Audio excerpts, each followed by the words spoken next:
Hello, my name is Kayla Cox. Today I'm going to be introducing you to the Organization Development Intervention, Team Startup, and Intervention meetings. In this presentation, we will define team meetings, go over its features, strengths, and weaknesses. We will also discuss possible applications team startup meetings can be applied to.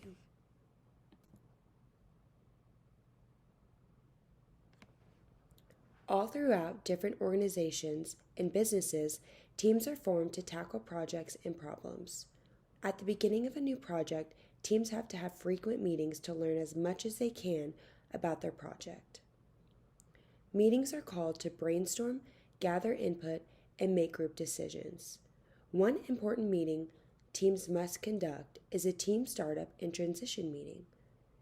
Different people with different skill sets are put in a team to collaborate on the tasks at hand.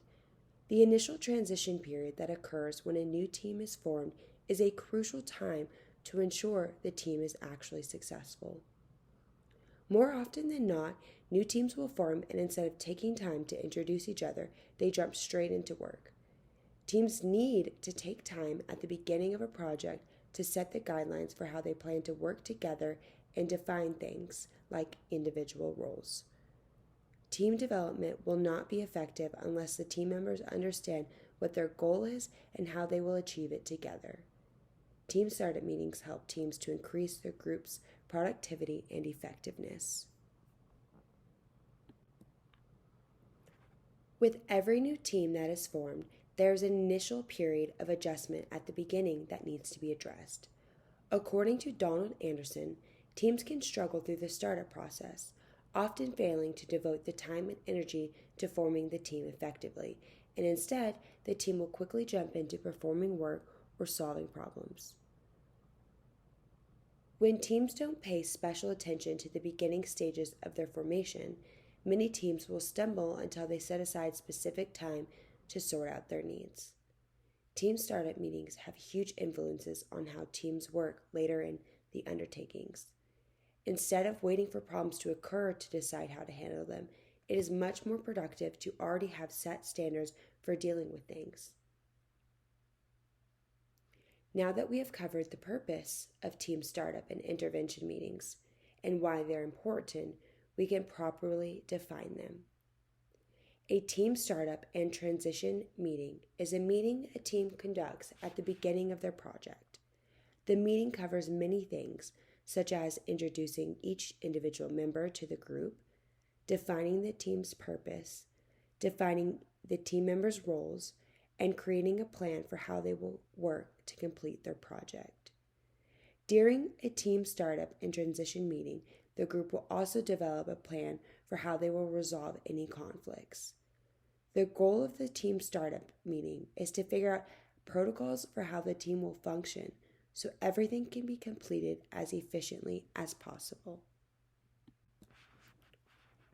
Features of a team startup and intervention meetings are quickly establishing agreements and standards for an efficient process, providing opportunities to solve possible team member disagreements early on in the process, defining team functions such as goals and methods of operations, develops rapport and relationships between the team members, and provides each team member with their defined roles.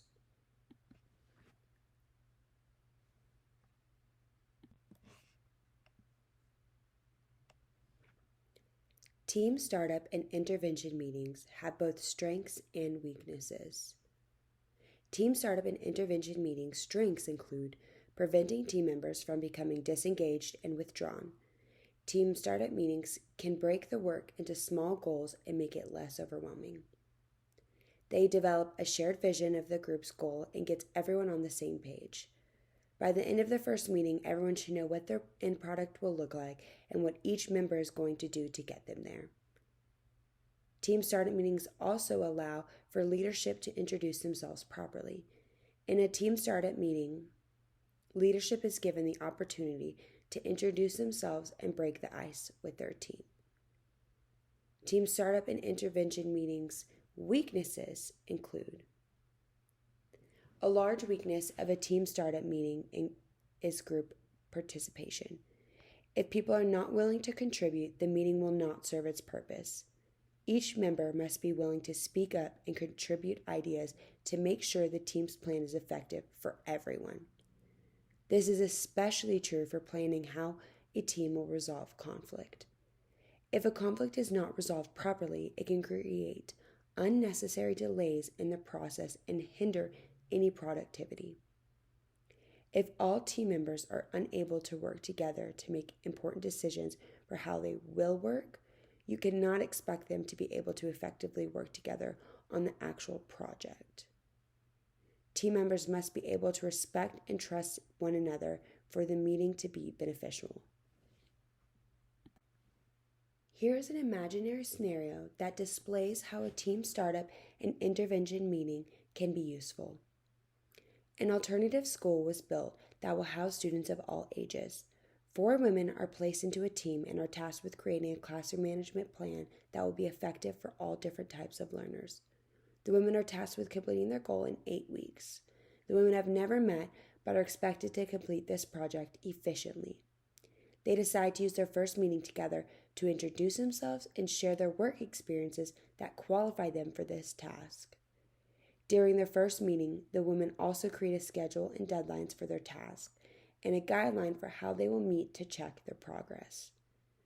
During the startup meeting, the women decide to split the work evenly, catering to each of their individual skill sets, and plan to meet bi-weekly for progress reports. Any conflict will be decided by majority rule. If the women are not able to come to a decision, they will contact their department head to weigh in.